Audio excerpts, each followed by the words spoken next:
Iti damdamag Region 2 322 million pesos a financial assistance maipaay kadagiti Manalon ti Mais iti Cagayan.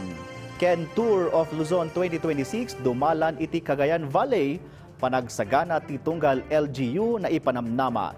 Dayta ken dumapayadamag isang bay ni Dayan Monica Tukay. Iti Nueva Vizcaya, mangrugin ti distribusyon ti financial assistance para kadagiti Manalon ken mangalap iti sidong ti Presidential Assistance for Farmers and Fisherfolk Program ti Department of Agriculture tapno mapalagan ti gastos da. 2,200 na benepisyaryo iti Velarde ken Diadi ti naipaayan. Manamnama ang makaawat pay dagiti masaknan iti 15 nga ili iti probinsya iti Sumaruno a lawas. Makita iti screen ti schedule inton Sumaruno a bulan para iti distribusyon ti tunggal ili. Sigun iti congressman ti probinsya, nasarok 25,000 na Manalon ken mangalap ti agnumar iti daytoy. Kabayatan na, 50 pamilya manipod Velarde, Nueva Vizcaya, tinagtorpos iti Pantawid Pamilyang Pilipino Program ti Department of Social Welfare and Development Field Office 2, kabayatan na nagunuddan ti self-sufficient level of well-being.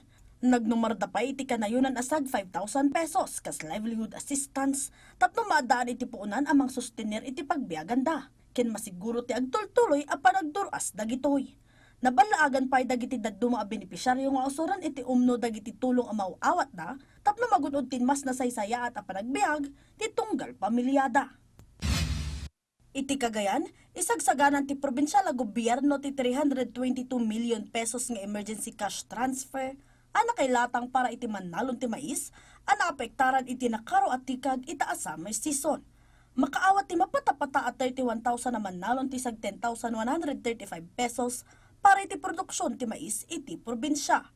Pasat daytoy ti No Family Left Behind nga inisyatibo ti probinsya.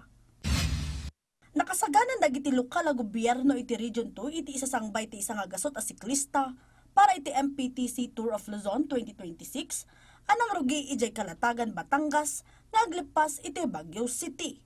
Itaabulan, nawaknitan ti DPWH ti Maharlika Highway no sa dino karaman daytoy iti ruta ti tour. Adamatan dagiti plano ti trapiko ken seguridad. Nabalakadan pay dagiti umili iti lalo, amay parit pay ti panagbiladda iti pagay iti National Highway, tapno masiguro ti naanayas a panagsarungkar dagiti siklista. Ti Tour of Luzon kat may saaw 14-stage race nga adaan iti 1,815 kilometers a ruta at dumalon iti 30 na probinsya ken 5 a rehiyon.